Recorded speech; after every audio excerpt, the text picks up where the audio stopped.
सिंदेवाही वनपरिक्षेत्रातील आलेसूर आणि भेंडारा गाव परिसरात बिबट्याच्या वावरामुळे नागरिकांमध्ये दहशतीचे वातावरण निर्माण झाले आहे. बिबट्याने केलेल्या हल्ल्यात 3 शेळ्यांसह एका गोऱ्याचा मृत्यू झाल्याने पशुपालकांचे मोठे आर्थिक नुकसान झाले आहे. गावात शिरून पशुधनावर हल्ला होत असल्याने नागरिकांमध्ये भीतीचे वातावरण निर्माण झाले आहे. भेंडारा येथे शनिवारी पहाटेच्या सुमारास बिबट्याने गोठ्यात प्रवेश करून गोऱ्यावर हल्ला केला. या हल्ल्यात एकनाथ रामभाऊ बनसोड यांच्या मालकीचा 3 ते 4 वर्षाचा गोरा ठार झाला. गोठ्यात बिबट्याने केलेल्या हल्ल्यामुळे परिसरातील पशुपालकांमध्ये भीतीचे वातावरण आहे. दरम्यान नवरगाव उपवन क्षेत्रातील आलेसूर गाव परिसरातही बिबट्याने गोठ्यात घुसून नंदुजी तुळशीराम मेश्राम यांच्या 3 शेळ्यांवर हल्ला केला. या हल्ल्यात 3 शेळ्यांचा मृत्यू झाला.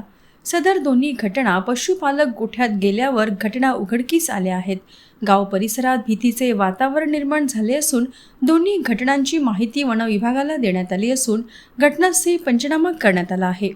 बिबट्याच्या हालचालींचा शोध घेऊन तातडीने आवश्यक उपाययोजना कराव्यात आणि बिबट्याचा बंदोबस्त करून पशुधनाचे संरक्षण करावे अशी मागणी ग्रामस्थ व पशुपालकांनी केली आहे.